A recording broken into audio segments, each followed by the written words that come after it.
All right, and finally, I am sitting here with Scott Snyder. If you picked up a Batman book within the last, I don't know, let's see, Gates of Gotham, some of the detective Gates of Gotham, that would make it almost 10 years. That's crazy, yeah. You've really worked a lot on the Batman character with the Batman family. How's that been for you? Is that?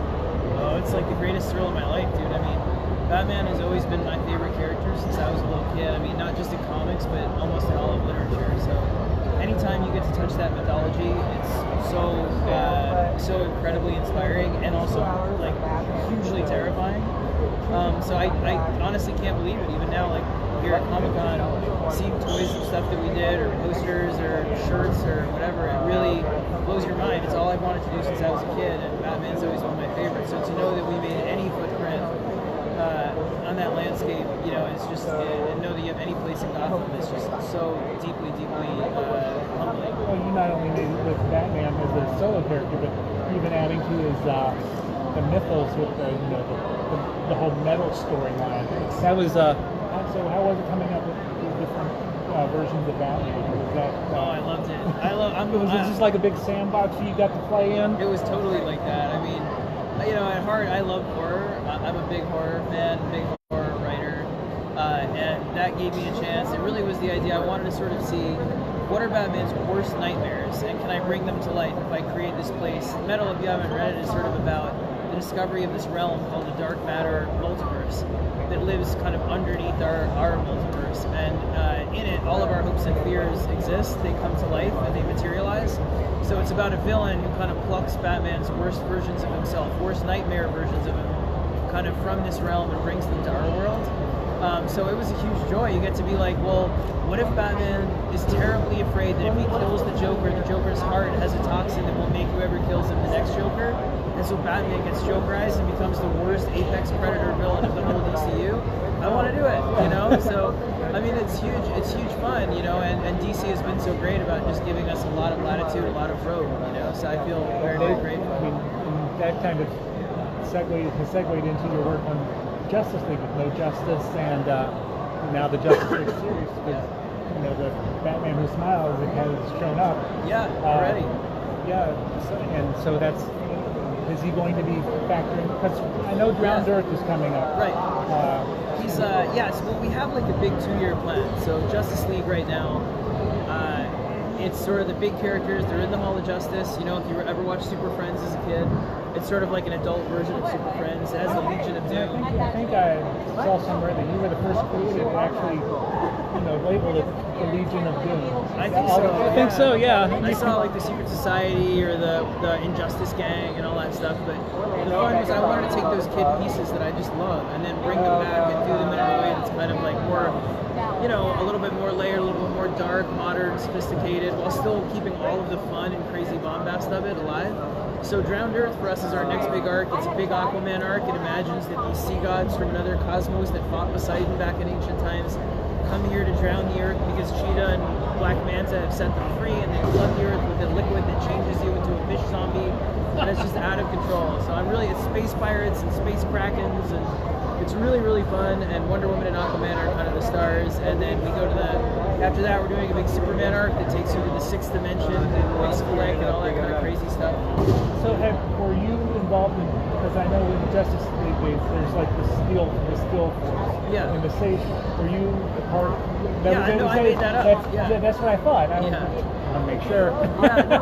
We wanted what Justice League is about to me is I want it to be the most ambitious, you know, expansive, inclusive sort of book on the stands for DC, where it essentially says this has all the biggest characters. We have to have the biggest, craziest, sort of riskiest, most fun and challenging story out there. And so this story, it's deeply personal to me. It takes place at a moment where the source wall has broken. That's the boundary of our whole universe. And energy is leaking out, the universe is dying. And it kind of mirrors a time right now where I feel like, you know, regardless of what side you're on politically, regardless of where you fall, everybody's fighting with each other, everyone is stressed out, everybody is sort of in their camps. And we have these huge challenges to face, and we just fight with each other about everything. It feels as though Luthor is winning, where he would say, this is who we are, embrace your inner villain, be like me, be one of the Legion of Doom.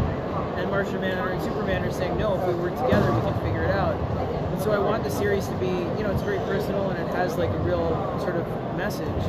But that allows me then to go crazy because I know it's grounded, it's emotional, I know what it's about, and therefore I can be like, Starro in a jar that's the telepathic starfish, and Batman's in a body cast, and Flash gets touched by the fish water and turns into a merman.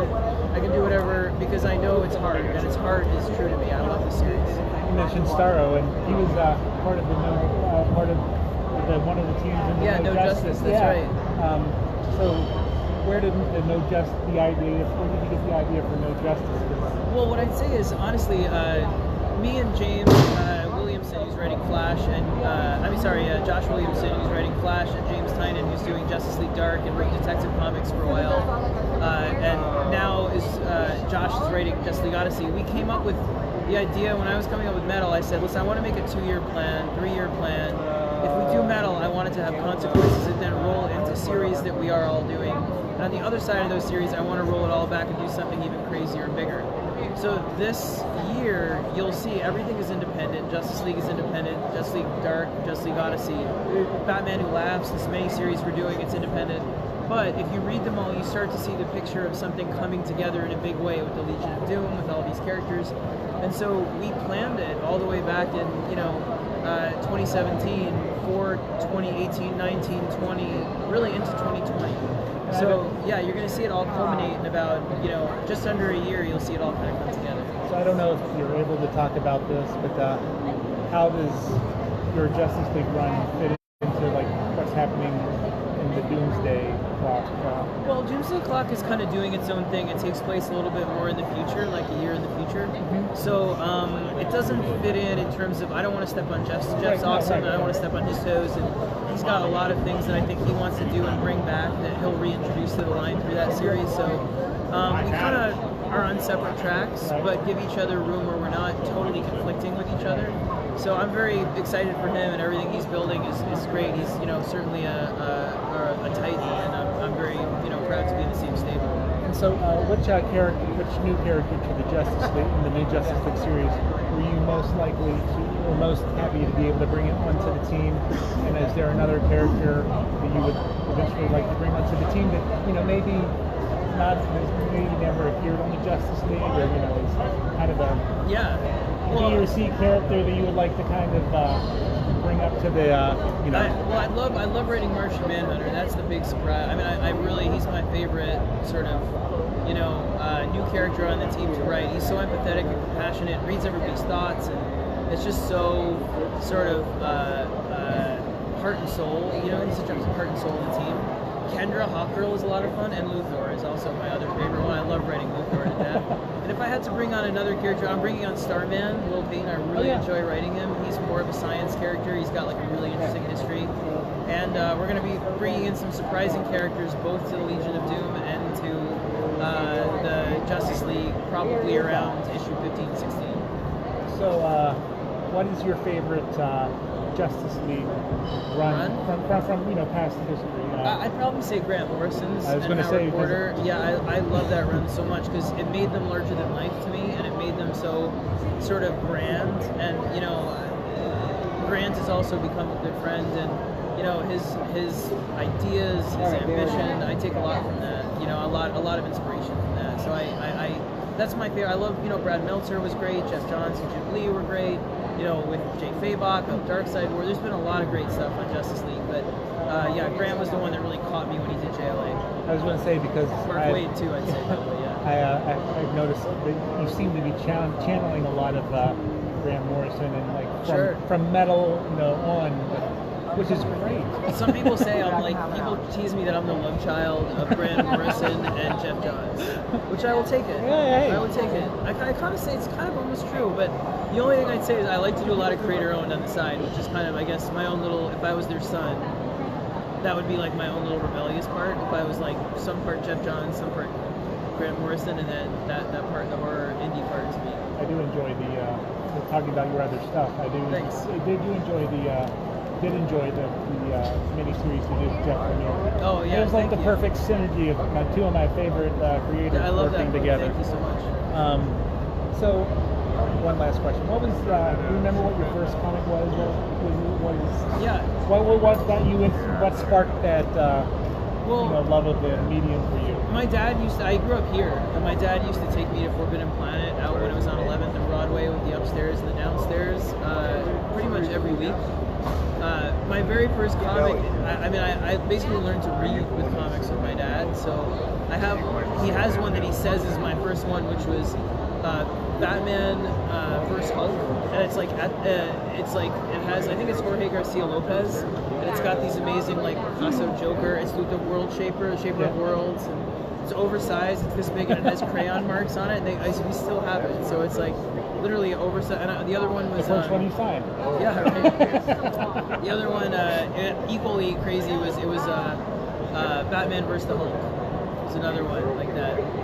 And I had Superman vs. Spider-Man, and I had that Winter Olympics one too. I had all those big coloring book giant ones. So those are he claims those are the first comics he ever bought for me and saved them. But yeah, they've been in my DNA for so long, it's hard to even recognize which are the first. So have you ever pitched like an idea to like say Jim Lee and Andy Diaz, and they just said, no, that's a little too crazy? Yeah, they say it all the time, yeah, but then they'll come back around. I wear them down. Even I'll tell you something. Even this morning, I was pitching them something at breakfast, where I was like, I know this one is the craziest thing yet, and they were just laughing, shaking their heads, and I was like, I'm gonna wear you down. We're gonna do it. So I think they'll let me do it. Is there any chance you could get them to let you write Animal Man? Oh, I'd love to. I mean, I'd love to, but I love what Jeff did with that when I was on Swamp Thing and he was on Animal Man. We had such a blast that it would take a while to sort of. That was the whole Raw World. Yeah, and we also, the whole books were kind of sister books, so yeah. I'm so proud of that one. Yeah. All right, well, I think our time is up, so I want to thank you again for pleasure, the interview, and if you ever have anything you'd like to talk about, then we'll. I'd love to. I get up there to visit Greg pretty often, so it'll be fun. But I appreciate it. All right, well, thanks again, and we'll be seeing you.